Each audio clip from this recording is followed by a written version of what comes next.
Bismillahirrahmanirrahim. Assalamualaikum warahmatullahi wabarakatuh. Waalaikumsalam warahmatullahi wabarakatuh.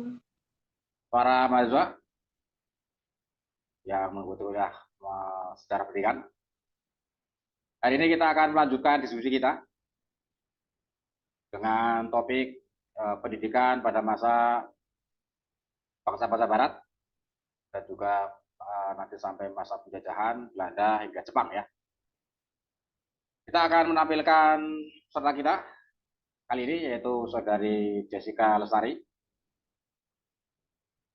Proses diskusi seperti biasanya, nanti peserta presentator mempresentasikan selama kurang lebih 20 menit. Setelah itu tanya jawab dan terakhir nanti ulasan atau tambahan ya sedikit dari saya. Kepada saudari Jessica, kita persilakan untuk mempresentasikannya. Silakan. Baik, saya izin share screen ya. Ya.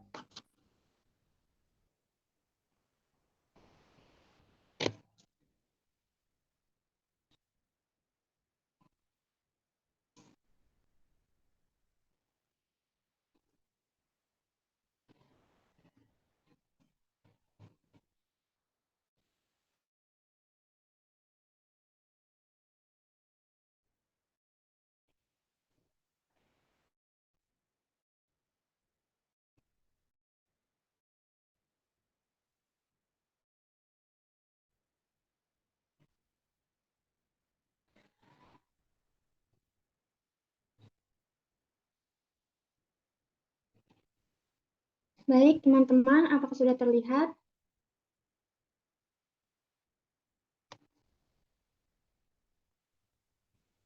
Ya, sudah, Mbak.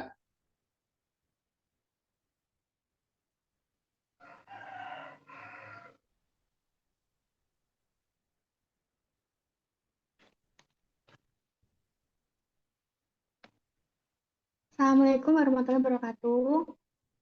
Waalaikumsalam.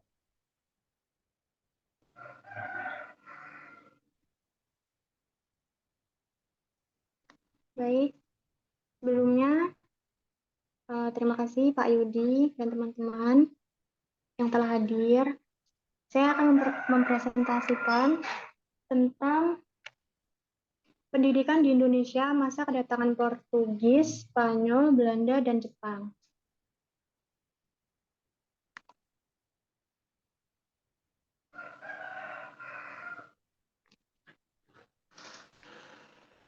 Oke, kita mulai dari slide pertama. Sejarah pendidikan Indonesia ini berawal dari masa kedatangannya Portugis. Nah, sejarah pendidikan Indonesia berawal dari kedatangan Portugis saat mendirikan sekolah-sekolah agama Kristen di Maluku. Awalnya, kedatangan Portugis ini mempunyai niat utama untuk hanya berdagang saja. Namun ternyata mereka juga ada niatan untuk menyebarkan agama Kristen dan kekuasaannya. Nah, Portugis yang akhirnya menduduki Maluku dan membangun kebijakan, salah satunya adalah pendidikan. Nah, sejarah menuliskan sistem pendidikan Indonesia banyak berpengaruh oleh agama dunia seperti agama Kristen saat orang Portugis datang ke Indonesia. Jadi orang Portugis datang ke Indonesia itu mereka menganut agama Kristen dulu kita Maluku.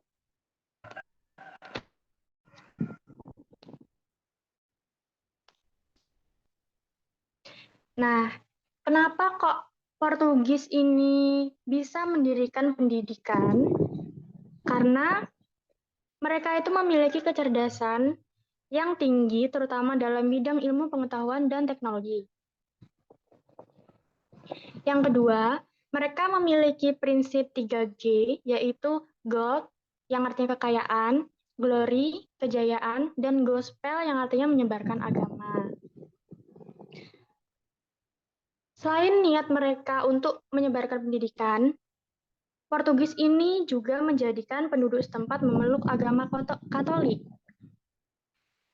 Dan pendidikan yang ada di Maluku yang didirikan oleh Portugis ini berbentuk sekolah misioneris. Jadi sekolah misioneris itu adalah sekolah misi yang dimana didirikan oleh orang-orang yang beragama Kristen. Baik, slide yang kedua. Pendidikan Portugis berawal dari pelajaran agama. Kok kebalik? Pada tahun 1536, Portugis datang dipimpin dengan Antonio, dan pada masa itu juga Portugis mendirikan sekolah seminari pertama untuk anak-anak dari kalangan elit pribumi Maluku. Jadi mereka itu mendirikan hanya untuk kalangan elit saja. Dan kurikulum yang diajarkan itu adalah pelajaran Katolik, membaca, menulis, dan berhitung. Lalu pada tahun yang sama juga, Portugis menunjuk Maluku sebagai wilayah utama untuk terus mendirikan pendidikan yang lebih tinggi dan juga sebagai pusat kekuasaannya Portugis ini. Nah, di tahun berikutnya, yaitu tahun 1552, dalam perkembangannya, tokoh Nasrani Franciscus Xaverius menyatakan bahwa memperluas penyebaran agama Nasrani perlu banyak mendirikan sekolah-sekolah. Maka dari itu, kedatangan Portugis ini banyak pendidikan. Itulah alamnya, karena menyebarkan agama Nasrani perlu banyak mendirikan sekolah-sekolah.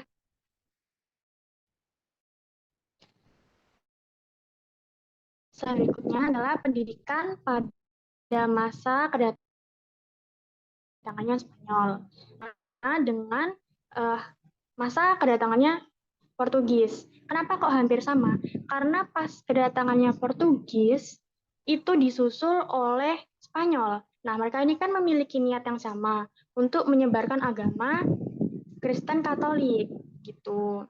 Nah, untuk membedakan antara kedatangan Spanyol dan Portugis ini, pada masa Spanyol didirikannya pendidikan untuk rakyat umum. Jadi nggak cuma hanya rakyat saja. Kalau di slide sebelumnya kan Portugis hanya mendirikan untuk rakyat kalangan elit. Nah, sekarang untuk kalangan umum.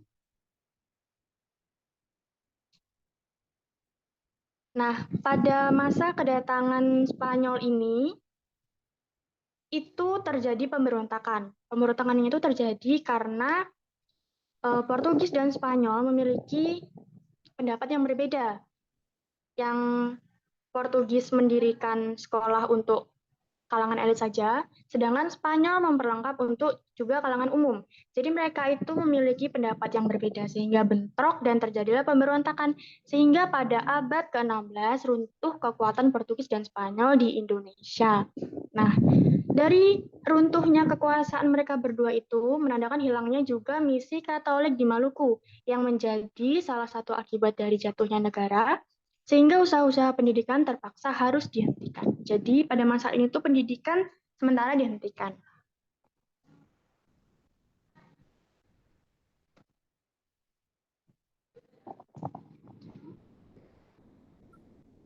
Lalu slide berikutnya adalah pendidikan pada masa Belanda. Nah, pendidikan pada masa Belanda ini, Belanda itu awalnya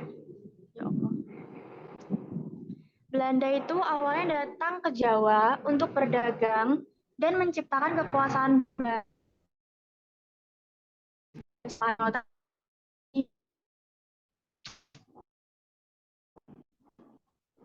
Lalu, Belanda menganggap bahwa agama Katolik yang disebarkan oleh Portugis dan Spanyol perlu diganti dengan agama Protestan yang dianut oleh bangsa Belanda ini sendiri. Nah, dengan itulah sekolah-sekolah keagamaan Katolik yang tadinya didirikan itu diganti dengan sekolah keagamaan Protestan yang didirikan terutama di daerah yang dulunya sudah memeluk agama Katolik. Jadi mereka ini berubah keagamaan dari Kristen Katolik jadi Protestan gitu. Lalu pelajaran yang diberikan pada saat pembangunan pendidikan masa Belanda ini membaca, menulis, dan juga sembahyang. Dan guru yang mengajar itu berasal dari Belanda sendiri. Jadi gurunya itu berasal dari negaranya sendiri dan diberikan upah. Lalu pada tahun 1617, sekolah pertama itu yang didirikan oleh Belanda ada di Jakarta. Nah, mereka memiliki tujuan utama untuk menghasilkan tenaga kerja yang cakap sehingga dapat menjadi pekerja sebagai administrasi dan pegawai gereja. Jadi, mereka itu memfokuskan pada keagamaan saja, sehingga nantinya saat lulus pendidikan mereka bisa bekerja di gereja seperti itu. Lalu, bahasa Belanda pada saat itu menjadi bahasa pengantar hingga tahun 1786. Nah, lalu muncullah pendidikan kejuruan pada abad ke-19, serta abad ke-20 itu muncul golongan cerdik yang mendapat pengaruh dari budaya Barat.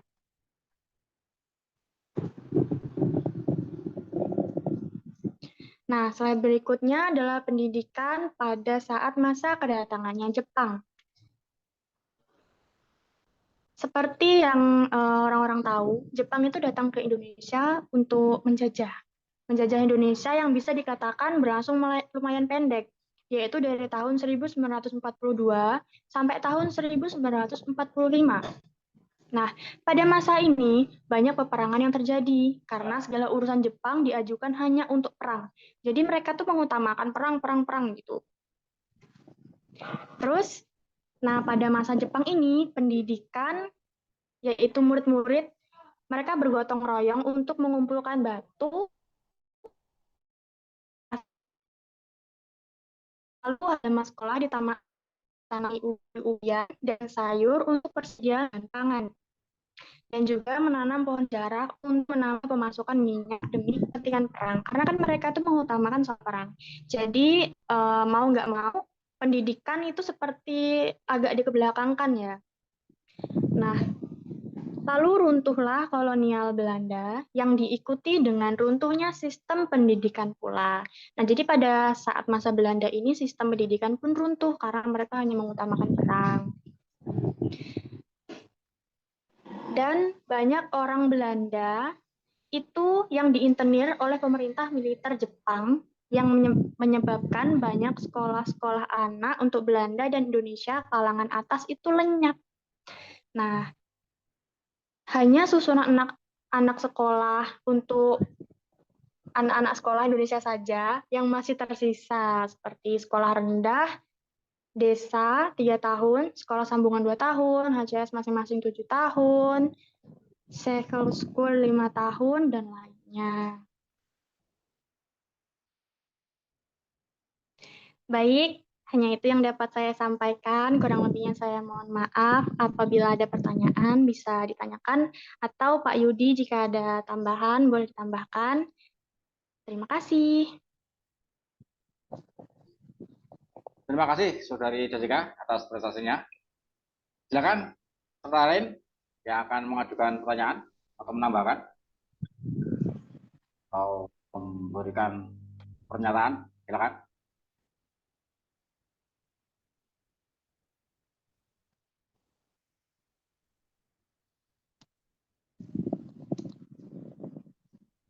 Adakah?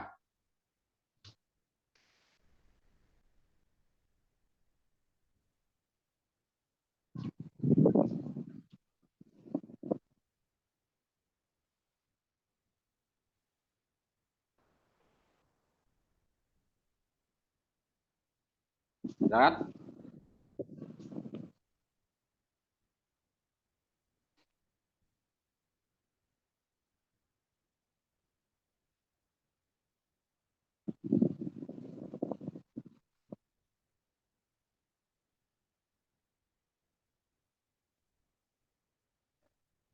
Baik, sambil menunggu datangnya pertanyaan dari peserta lain, ini saya sedikit review ya dari prestasi Saudari Jessica.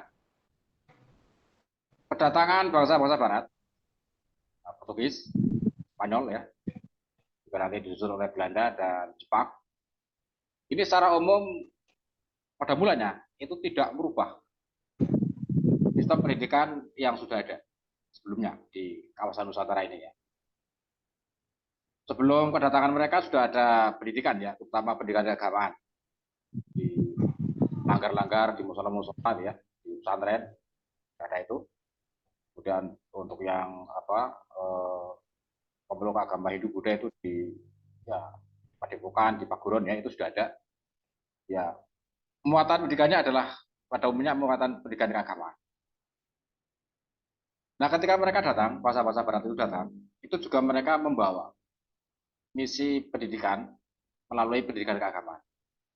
Tadi sudah dijelaskan oleh Jessica bahwa mereka datang juga tidak lepas dari misi 3G ya,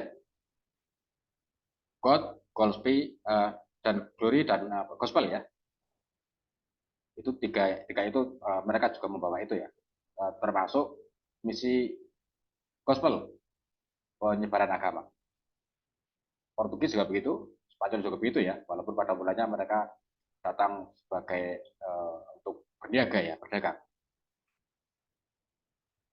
Nah, mereka menyelenggarakan pendidikan juga tidak jauh dari misi itu ya, misi penyebaran agama. Portugis dan Spanyol membawa misi agama Katolik. Portugis mendirikan sekolah-sekolah keagamaan, sekolah-sekolah misionaris ya. Demikian pula dengan Spanyol, tapi Spanyol kemudian tidak hanya sekolah misionaris, tapi juga sekolah umum. Kemudian sekolah-sekolah yang mereka selenggarakan itu tidak merubah pola pendidikan yang sudah ada. Jadi mirip-mirip dengan pendidikan di pesantren, di langgar ya. Pendidikan agama, hanya muatannya saja berbeda. Ya, kalau di langgar, di musola, pesantren itu adalah muatan agama Islam. Kalau di sekolah misionaris ini adalah sekolah muatan agama Katolik ya. Itu saja bedanya. Dari sisi materinya saja yang berbeda. Pola pendidikannya itu hampir sama, yaitu pendidikan keagamaan. Jika mereka yang menekuni keagamaan ya, yang bersekolah di situ, sekolah misionaris. Kemudian bangsa-bangsa Barat itu saling bersaing ya dalam berniaga. Portugis, Spanyol, Belanda juga begitu. Yang pada akhirnya kemudian dimenangkan oleh Belanda. Nah, Belanda yang melalui VOC waktu itu berhasil ya menguasai niaga di kawasan Nusantara ini. Portugis, Spanyol, ya terutama Portugis itu kemudian banyak yang menyingkir ke daerah timur, terutama di yang sekarang itu menjadi wilayah Timur Leste ya, mungkin ke arah sana. Dan tokoh yang terkenal tadi sudah disebutkan oleh Jessica, uh, melanjutkan ya misi keagamaan Katolik itu adalah Franciscus Xaverius. Itu yang tokoh yang sekarang banyak di bisa katakan menjadi pelopor ya penyebaran agama Katolik di kawasan Indonesia Timur ya, terutama yang sekarang menjadi Timur Leste itu. Jika gelar-gelar FX ya, Franciscus Xaverius itu berawal dari itu ya, tokoh itu ya, tokoh penyebaran agama Katolik di kawasan Indonesia Timur, Franciscus Xaverius. Ya itu tentang Portugis dan Spanyol ya, yang secara umum tidak merubah pola pendidikan yang sudah ada di kawasan Nusantara saat ini. Nah, kemudian Belanda setelah berhasil menguasai niaga di kawasan Nusantara, mereka juga tidak lepas dari misi 3G tadi ya, yang termasuk adalah penyebaran agama. Belanda berbeda dengan Spanyol dan Portugis yang membawa agama Katolik. Belanda membawa agama Protestan ya, Kristen Protestan. Misi mereka adalah kalau sekolah-sekolah Portugis dan Spanyol itu dilakukan oleh sekolah-sekolah misionaris di kaum misi. Belanda ini dilakukan oleh kaum Zending ya namanya ya. Misi agama itu dilakukan oleh kaum Zending. Ya, sama ya. Menyebarkan misi agama. Hanya agamanya Belanda adalah agama Protestan. Muatan materinya ya tentu saja adalah agama Protestan ya. Beda dengan Portugis dan Spanyol. Nah, namun demikian materi atau muatan pembelajaran pendidikan di sekolah-sekolah Belanda ini, yang sekolah-sekolah agamaan, itu tujuannya adalah hanya untuk itu ya, menyebarkan agama. Jadi tidak bertujuan untuk menjadikan rakyat Indonesia saat itu menjadi pandai, menjadi cerdas. Tidak, itu hanya sekedar untuk itu ya, menyebarkan agama saja. Tujuannya itu saja, misi penyebaran agama. Itu pun banyak dihambat ya oleh VOC dan oleh pemerintah kolonial Belanda. Gitu. Ketika para pemuka agama ini mengajarkan hal-hal yang sekiranya kalau sudah kritis terhadap kolonial, wah ini bisa dihambat. Memang ya betul-betul diarahkan murni untuk agama ya, pembelajaran agama, pendidikan agama. Ada. Nah itu berlangsung berlama kali ya proses pendidikan bahasa Belanda untuk melalui misi jadi proses agama Belanda sampai akhirnya kemudian Belanda menerapkan politik etis. Nah, inilah ya peristiwa penting yang kemudian merubah total pendidikan masa kolonial Belanda di Indonesia. Yang sebelumnya dari murni untuk pendidikan keagamaan ini sudah berubah ya karena kebijakan politik etis. Terutama adalah kebijakan politik etis di bidang pendidikan. Nah, setelah Belanda ya banyak mengalami kerugian ya, perang masuk perang di Ponorogo yang juga menjadikan mereka malah mengalami kerugian besar ya. Dan diterapkannya politik etis ini diharapkan ya dapat ya menjadi salah satu solusi ya, terutama adalah dalam hal keadaan tenaga kerja. Pengadaan tenaga kerja dan murah tenaga kerjanya. Wah, itu tujuan utama pendidikan pada masa kolonial Belanda ya. Dan, ada beberapa ciri ya pendidikan pada masa kolonial Belanda. Yang pertama tadi adalah ditujukan untuk menyediakan tenaga kerja murah. Jadi tenaga kerja terampil tapi murah. Dan hanya ditujukan untuk tenaga-tenaga atau pegawai-pegawai rendahan. Jadi bagi kaum pribumi itu hanya itu yang tersedia ya, pendidikan tersedia.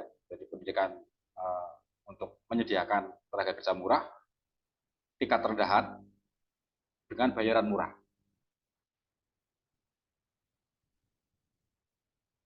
Pendidikan hanya ditujukan pada kalangan tertentu ya, atau kelas tertentu, yaitu kelas bangsawan terutama, kelas ningrat.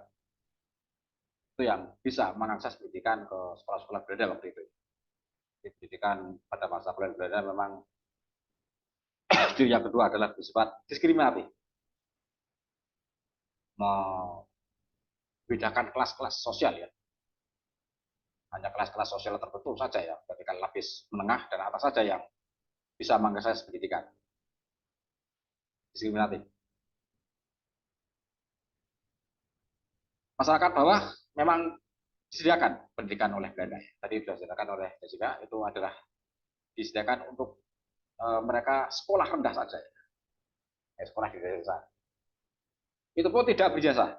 Sekolahnya apa? Setelah lulus itu tidak mendapat ijazah. Hanya mendapat semacam sertifikat saja. Dan itu pun susah untuk digunakan mencari pekerjaan. Itulah ya nasib kita dulu ya di masa kolonial Belanda ya. Jadi sekali lagi ciri khas atau karakteristik pendidikan pada masa kolonial adalah yang pertama untuk menyediakan tenaga kerja murah, rendahan. Yang kedua, pendidikan itu bersifat diskriminatif, hanya ditujukan untuk kelas-kelas sosial tertentu. Berikutnya adalah biaya pendidikan yang mahal. Biayanya mahal.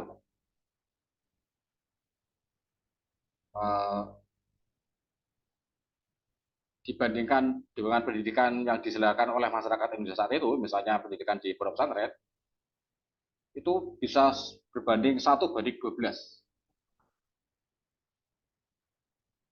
jumlah biayanya ya. Jadi kalau misalnya di pondok pesantren itu biaya pendidikan itu satu bulan misalnya ya, itu 10.000, maka di sekolah-sekolah Belanda satu bulan bisa 120.000, 1 banding 12, jauh sekali caranya. Sehingga ya ini ciri berikutnya dari pendidikan pada masa Belanda adalah biaya mahal. Berikutnya adalah eh, tadi sudah dijelaskan Jessica sebentar ya, tentang materi atau muatan pendidikannya ya pada masa Belanda. Itu ada menulis, berhitung, ya, membaca dan seterusnya ya. Itu seperti itu saja. Sehingga materi pembelajarannya memang terlalu bersifat uh, mengisi pikiran, ya. Terlalu intelektualistis ya kalau istilah sekarang ya. Jadi hanya untuk mengisi pikiran saja ya, pengetahuan diisi dengan pengetahuan-pengetahuan yang sifatnya ranah kognitif saja. Para pendidikan nilai-nilai dan seterusnya, budi-pekerti dan seterusnya ya ada. Ya, untuk mengisi pengetahuan saja ya, ya bersifat intelektualistis. Ya.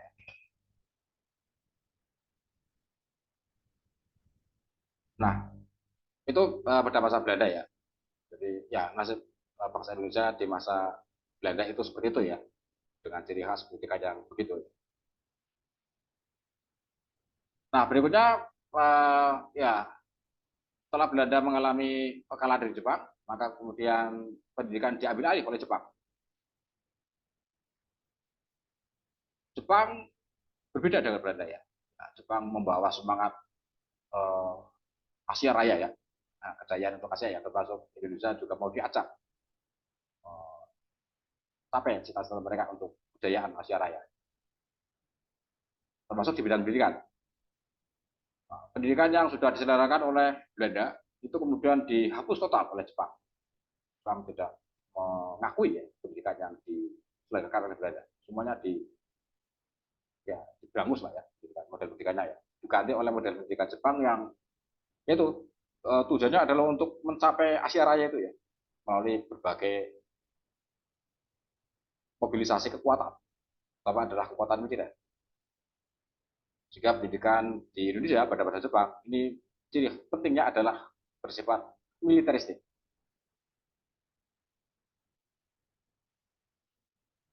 Nah, jika dulu kan pada masa Jepang kalau mungkin ada sempat mendengar cerita dari Mbah ya, itu pada masa Jepang ada latihan baris berbaris dan seterusnya ya, itu yang dalam rangka itu ya, untuk menyiapkan tenaga-tenaga yang siap mendukung misi Jepang untuk menguasai Asia. Nah, kekuatan militer Jepang. Ya, tapi Jepang tidak lama ya. Nah, jadi hanya begitu peninggalan Jepang pada masa pendidikannya ya, menghilangkan pendidikan model Belanda dan memasukkan model pendidikan militeristik. Ya, begitu kira-kira sedikit review dari saya ya, pendidikan pada masa kedatangan bangsa Barat, Belanda dan sampai Jepang. Jangan yang mau disampaikan?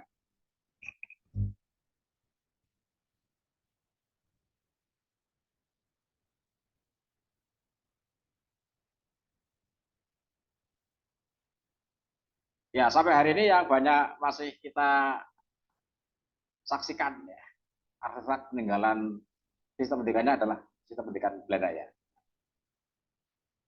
pendidikan model Belanda ya, memang lebih lama ya, berpengaruh ya. Ya seperti kampus kita ini kan model pendidikan Belanda ya, pendidikan formal dari SD sampai perguruan tinggi kan itu ya, model masih menggunakan model Belanda ya. Ya tentu dengan muatan pendidikan yang berbeda ya, muatan pendidikannya sudah muatan pendidikan kita ya, pendidikan nasional.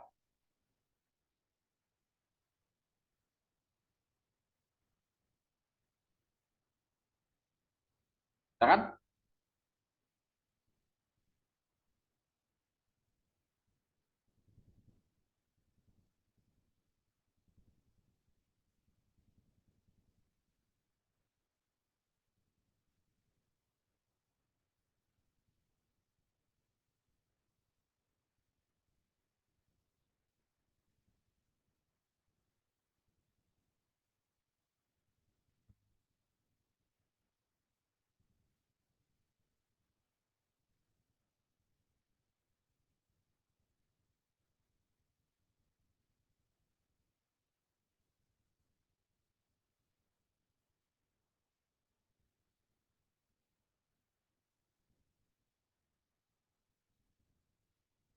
Cukup ini? Ya, baiklah. Kalau cukup, sekali lagi saya tekankan ya, kedatangan bangsa-bangsa Barat, Spanyol, Portugis itu secara umum tidak berubah pola pendidikan yang sudah ada di Nusantara waktu itu. Hanya muatan pendidikan saja berbeda. Kemudian kedatangan Belanda, pada mulanya juga tidak banyak merubah pola pendidikan yang sudah ada di Indonesia ya. Hanya berganti muatan pendidikan saja ya, dari muatan pendidikan pada masa Portugis, Spanyol, Katolik menjadi Protestan ya, beda ya. Nah, perubahan terjadi setelah politik etis dan Belanda mendirikan pendidikan atau sekolah-sekolah dengan ciri untuk menyediakan tenaga murah dan rendahan, bersifat diskriminatif, hanya ditujukan untuk kelas sosial tertentu, mahal biayanya, sehingga hanya bisa terjangkau oleh kalangan ya, lapis tertentu ya, kelas menengah ke atas. Kemudian untuk sekolah untuk masyarakat umum memang disediakan pendidikan, yaitu sekolah rakyat ya, sekolah desa, sekolah rendahan, tapi itu pun tidak berjasa, hanya mendapat semacam sertifikat dan itu pun sulit untuk dapat atau untuk pelamar pekerjaan gitu ya. Itulah kira-kira ya. Jepang cirinya adalah bersifat militeristik ya, karena untuk mendukung misi mereka menguasai Asia dengan kuota militer. Ya, begitulah kira-kira. Ada tambahan?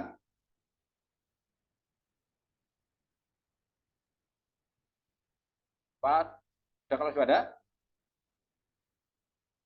lanjutkan kultum. Ampun. Baiklah, kalau tidak ada kita lanjutkan kultum ya.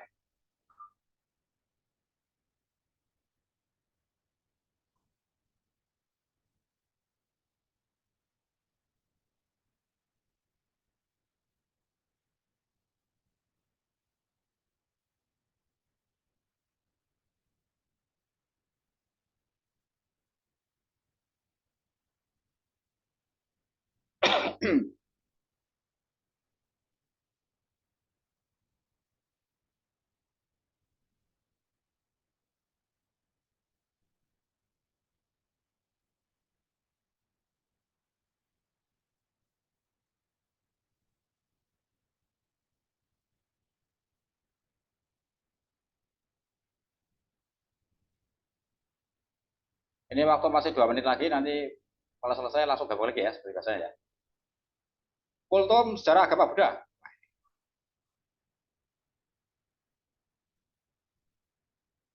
Sejarah agama Buddha.